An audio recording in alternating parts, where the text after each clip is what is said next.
akan pulih. Haleluya. Dan selanjutnya saudaraku, kita akan mendengarkan firman Tuhan. Firman Tuhan hari ini yang terambil di dalam Lukas 5 ayat 4 sampai yang ke-5.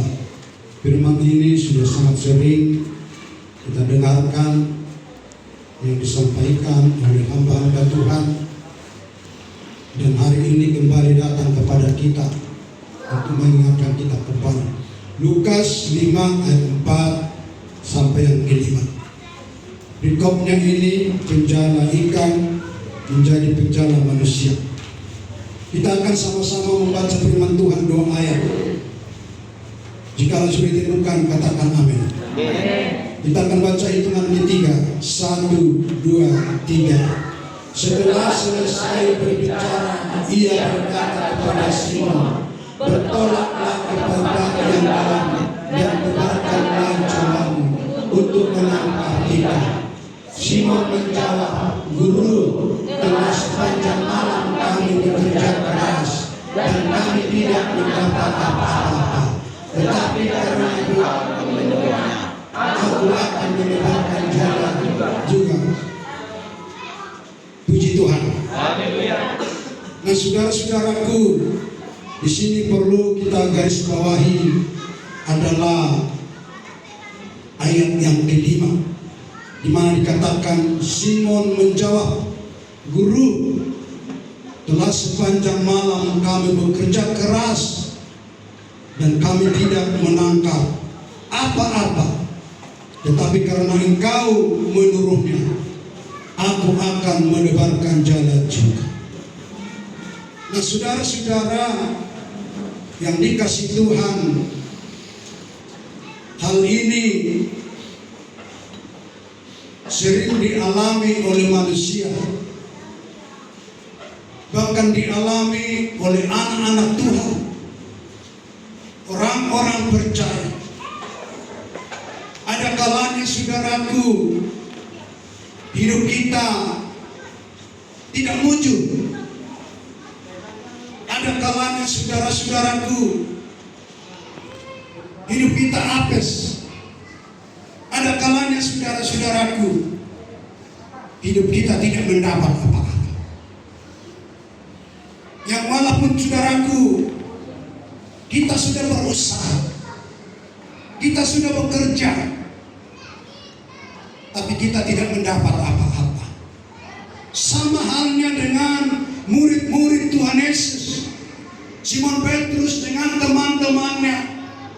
Jikalau ditinjau saudaraku, bahwa Simon Petrus ini sudah ahli tentang mendapatkan ikan. Dengan kata lain, bukan lagi amatiran, tapi dia sudah bertahun-tahun mempelajari bagaimana situasi di laut, pada saat apa mereka mau menangkap ikan, dan pada saat apa mereka mau berhenti. Tapi cerita firman Tuhan ini saudara memberitahukan bahwa Petrus yang sudah ahli, yang sudah pintar, yang sudah pengalaman, sama sekali tidak mendapat apa-apa. Nah, saudara-saudara yang dikasih Tuhan, maka kita ada kalanya saudaraku, kita melakukan yang terbaik, namun hasil tidak sepadan. Kita mengerjakan yang terbaik, namun hasil tidak sepadan, saudara-saudara. Dan ini realita akan dialami oleh banyak manusia atau banyak orang, saudara-saudaraku yang dikasih Tuhan. Tapi justru disitulah saudaraku, Yesus hadir, Yesus ada, Yesus bertindak, Yesus memberikan jalan keluar dan memberikan mujizat yang sangat luar biasa. Haleluya. Dan hari ini tema firman Tuhan, taat firman Tuhan, lihat mujizat. Taat firman Tuhan, lihat mujizat. Nah, saudara-saudara yang dikasih Tuhan, apa yang mau kita pelajari dari perkataan firman Tuhan atau cerita firman Tuhan pada hari ini di dalam perjalanan kehidupan kita orang percaya di air sama, saudara? yang mau kita perhatikan dari firman Tuhan ini, saudaraku yang dikasihi Tuhan. Yang pertama, saudaraku yang dikasihi Tuhan, kepandaian, pengalaman, keberhasilan tanpa Kristus adalah hanya semu. Kepandaian, pengalaman, keberhasilan tanpa Kristus adalah hanya semu. Nah, saudara-saudaraku yang dikasihi Tuhan, bahwa Simon dan temannya sudah berusaha keras, bahkan dengan pengalaman yang mereka miliki, sudah mereka upayakan bagaimana bisa mendapat ikan itu dengan sebanyak mungkin. Bapak Ibu Saudaraku yang dikasihi oleh Tuhan, mereka sudah lakukan keterampilan, mereka tidak mendapat apa-apa, namun mereka dikatakan dalam firman Tuhan ini tetap saja gagal, tetap saja tidak beruntung, tetap saja tidak mendapat apa-apa, saudara. Maka demikian, saudaraku, juga kehidupan kita. Demikian juga kehidupan orang-orang percaya. Demikian juga kehidupan orang-orang pengikut Tuhan, saudara-saudaraku yang dikasihi Tuhan. Kita boleh mungkin pintar, kita mungkin boleh berpengalaman, kita mungkin boleh berpendidikan, bahkan berkuasa, tetapi tanpa Yesus semua itu bisa, saudara-saudaraku, menjadi sia-sia. Dan akhirnya pada intinya, saudaraku, bahwa seantero hidup kita, apapun yang kita lakukan, apapun yang kita kerjakan, apapun yang kita miliki, sesungguhnya itu atas kuasa Tuhan, atas penjagaan Tuhan, atas perlindungan Tuhan. Baik harta kita, baik hidup kita, baik pekerjaan kita, semuanya itu atas kuasa Tuhan di dalam setiap kehidupan kita. Nah, oleh karena itu, saudara yang dikasihi Tuhan, mari kita taat firman Tuhan, maka kita akan melihat kuasa yang Tuhan akan berikan di tengah kehidupan kita, pribadi lepas pribadi, pun keluarga lepas keluarga. Haleluya. Sehingga firman Tuhan katakan di dalam Yohanes 15 ayat 5 itu, bahwa ketika kita tidak di dalam Tuhan, maka kita, saudaraku, tidak apa-apa. Kita lihat dalam Yohanes 15 ayat 5. Kenapa berkeri-keri? Ya, gini ya. Saya akan bacakan di sini. Tidak bisa dibaca goyang-goyang, dan mungkin kurang apa, agak renggang apa itu. Demikian ayat 15 ayat 5 dikatakan demikian. Atau kita sama-sama bisa sama-sama baca. Haleluya. 1, 2, 3. Akulah pokok anggur dan kamulah ranting-rantingnya. Barang siapa tinggal di dalam aku Dan aku di dalam dia, ia sungguhlah banyak. Sebab di luar aku kamu tidak dapat berbuat apa-apa. Puji Tuhan. Di luar aku kamu tidak mendapat apa-apa. Artinya, saudara-saudara, ketika Simon Petrus bersama teman-temannya tidak dekat dengan Tuhan, jauh daripada Tuhan, mereka pakai pikirannya, mereka pakai pendayanya, mereka pakai pengalamannya, tidak mendapat apa-apa. Sehingga Simon Petrus berkata, "Guru, semalaman kami menjala ikan, tidak mendapat apa-apa.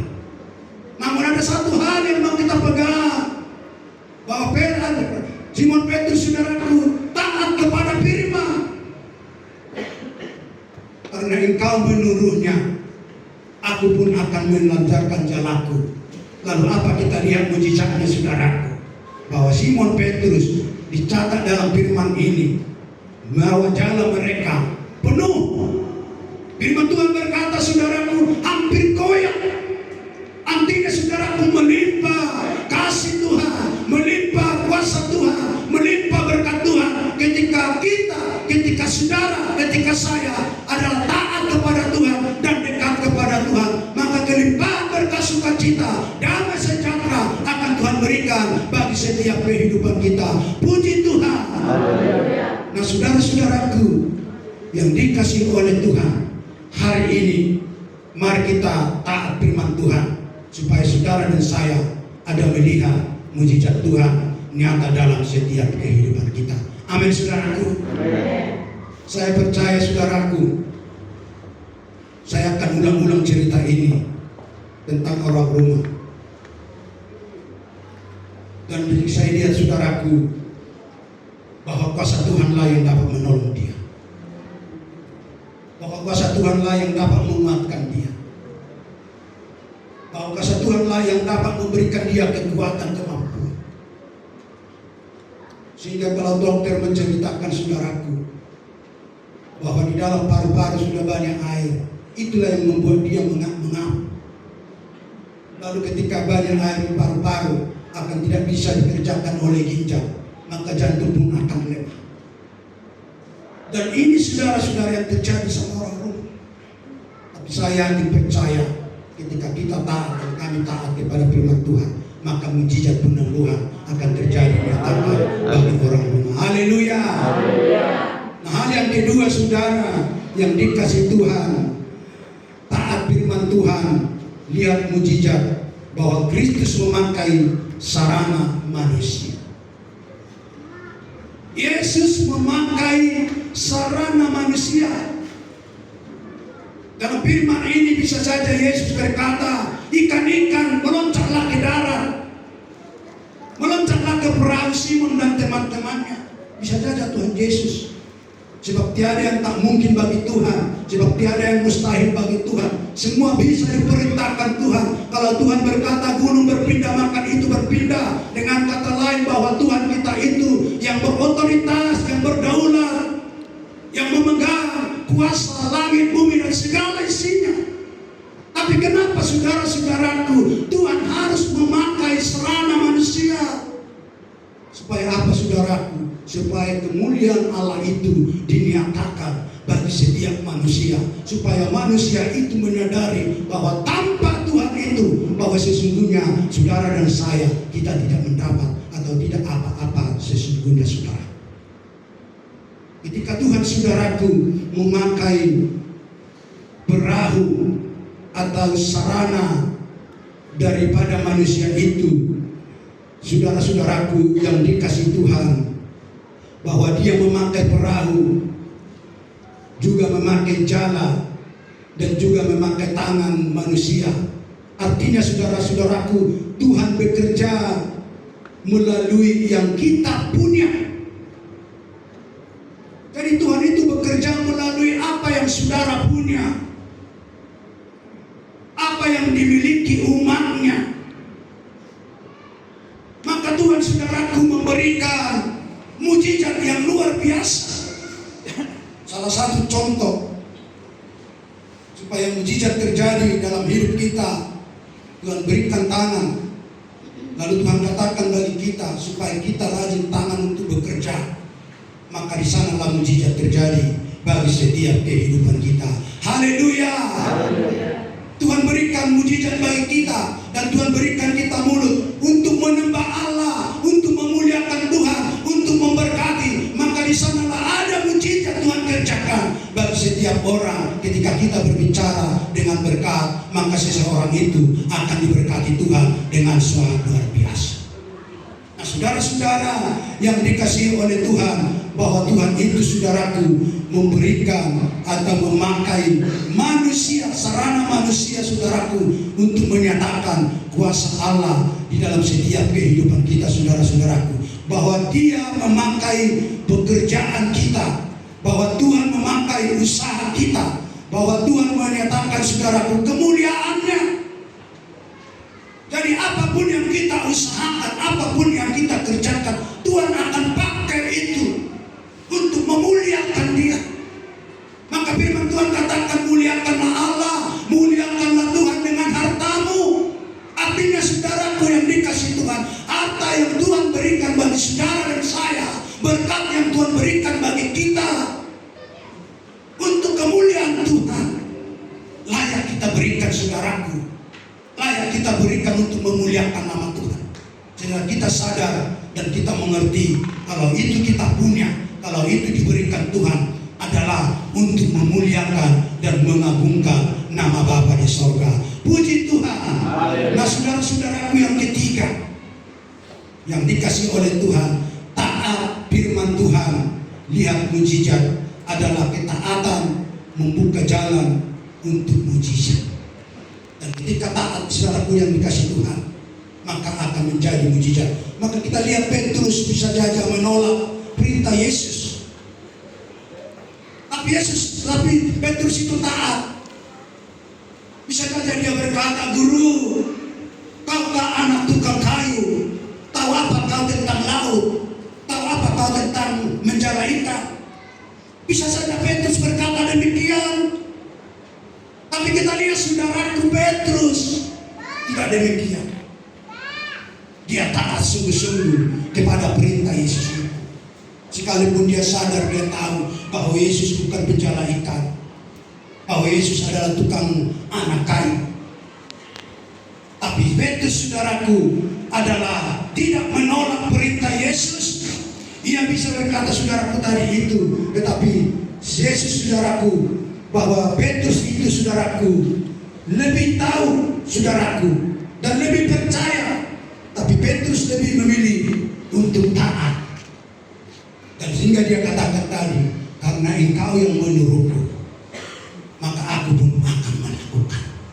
Nah saudara-saudaraku, ini perlu kita pegang di dalam kita berjalan mengiring mempermuliakan Tuhan. Mari kita taat. Taat sampai mati. Taat sampai Yesus datang kedua kali. Sekalipun mungkin ada pergumulan, ada masalah, ada persoalan, ada beban, ketika kita taat, saudara-saudaraku, maka akan ada mujizat. Di akhirnya Tuhan berikan bagi setiap hidup kita. Haleluya. Tentu sekali Petrus ini ada pergumulan, teman-temannya ada pergumulan. Tentu sekali Petrus ini ada kesedihan. Apa nanti kami bawa di rumah? Sebab kami berangkat tidak ada lagi ikan mau dimasak. Sering kita demikian saudaraku.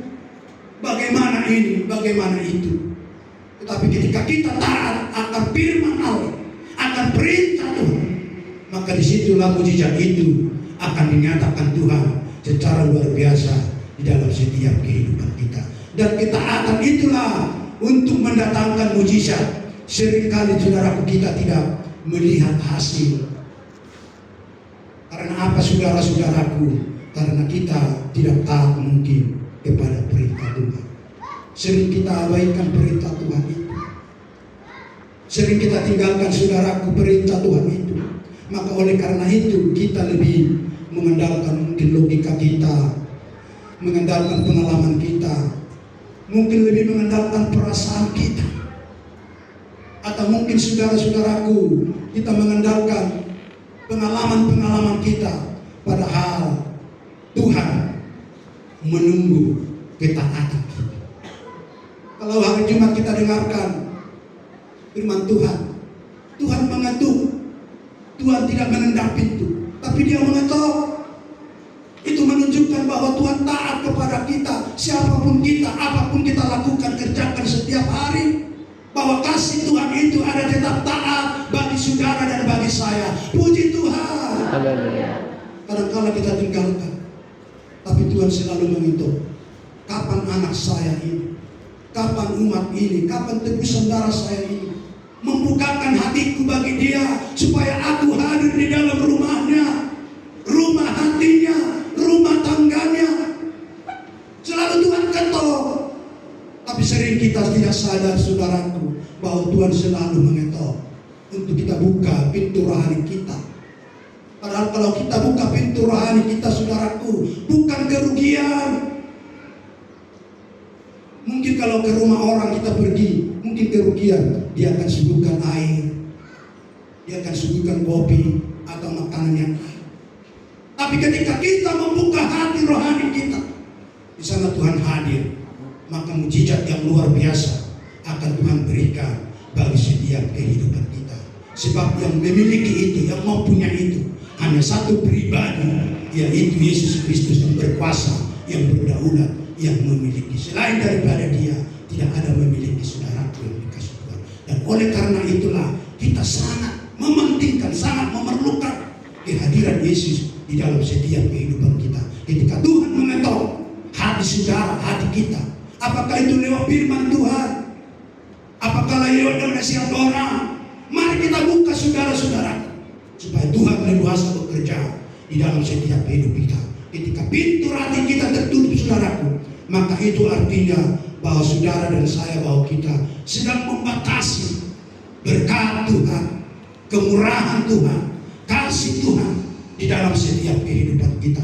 Tapi ketika kita membuka lebar-lebar dengan seluas-luasnya, maka di sana Tuhan dengan seluas-luasnya memberikan apa yang tidak pernah kita lihat, apa yang tidak pernah kita pikirkan, akan Tuhan berikan di dalam setiap kehidupan kita pribadi lepas pribadi. Oleh karena itu, saudara yang dikasih Tuhan, mari Tuhan menunggu untuk mengetok hati kita. Kita buka hari ini supaya Dia memberikan yang terbaik di dalam kita pribadi pun keluarga lepas keluarga kita. Haleluya. Dan yang terakhir, saudaraku yang dikasih Tuhan, taat firman Tuhan, lihat mujizat, saudaraku. Kehadiran Yesus adalah sumber keberhasilan. Kehadiran Yesus sumber keberhasilan, saudara-saudaraku yang dikasih Tuhan. Maka kita lihat tadi perahu saudara-saudaraku Petrus sama, jala Petrus pun sama, danau pun sama, danau saudaraku, nelayan pun yang sama, saudaraku. Tapi yang berbeda, saudaraku, hanyalah satu hal, Yesus ada di perahu mereka. Yang berbeda hanya Yesus ada di perahu mereka. Maka terjadi mujizat itu, Bapak Ibu, saudara-saudaraku yang dikasih oleh Tuhan.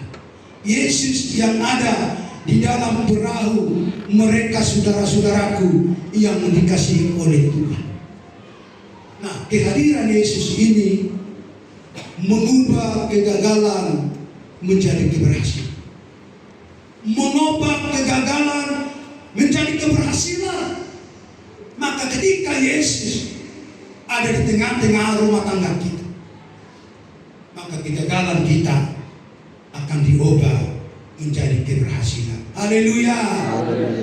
Ketika Yesus, kehadiran Yesus ada di dalam kehidupan anak-anak kita, kegagalan-kegagalan itu akan menjadi keberhasilan bagi anak-anak kita. Ketika kehadiran ada, Yesus ada di tengah usaha kita, pekerjaan kita, apapun itu, saudara-saudara, sering kita gagal. Dia bikin usaha tapi sering gagal, tidak ada untung. Tapi ketika Yesus hadir di sana, percayalah akan diubah menjadi keberhasilan yang sangat luar biasa. Maka sekarang, saudaraku, bagaimana firman ini menjadi relevan untuk kita saat ini dalam, saudaraku yang dikasih Tuhan, pekerjaan, dalam usaha. Mungkin saudara bekerja karyawan, mungkin saudara seorang guru, mungkin saudara pedagang kecil, bahkan seorang pemimpin. Ingatlah bahwa keberhasilan, saudara-saudaraku, sejati itu datang ketika kita mengandalkan Yesus di dalam setiap kehidupan kita. Ketika kita mengandalkan Yesus di setiap pekerjaan kita, ketika kita mengandalkan Yesus di setiap usaha kita, ketika kita mengandalkan Yesus, saudaraku, di tengah-tengah keluarga kita. Sebab tanpa Yesus akan terjadi kesia-siaan. Tapi ketika Yesus ada, akan datang berkat yang sangat berlimpah di tengah-tengah kehidupan kita. Maka oleh karena itu, hari ini kita semua umat Tuhan yang ada di gereja Kampung Baru Sikupang, mari saudaraku yang dikasih Tuhan, kita hadirkan Yesus di tengah keluarga kita. Kita hadirkan Yesus di tengah-tengah kehidupan kita. maka dia bekerja, maka dia akan memberikan yang terbaik. Sebab firman-Nya berkata bahwa Tuhan selalu merancangkan rancangan damai sejahtera bagi setiap umat-umat-Nya. Tuhan tidak pernah merancangkan kehancuran. Tuhan tidak pernah merancangkan kecelakaan. Tuhan tidak pernah merancangkan kesusahan, penderitaan. Tapi selalu Dia rancangkan damai sejahtera. Namun perlu kita ingat, ketika terjadi pergumulan, ketika terjadi perkosaan, ketika terjadi masalah, perlu kita sadar, kita tahu itu adalah untuk membentuk, memproses saudara dan saya menjadi anak-anak Tuhan yang taat akan firman-Nya, maka akan nyata mujizat dalam setiap kehidupan kita. Biarlah firman Tuhan yang sangat singkat sederhana ini menjadi berkat bagi setiap hidup kita. Maranatha, Yesus datang kali yang kedua ke tengah-tengah dunia ini. Nanti saudara pulang, tidak ada yang hampa, tidak ada yang kosong, tapi semua saudaraku diisi dengan berkas-berkas firman Tuhan bagi setiap hidup kita. Haleluya. Haleluya. Amin. Mari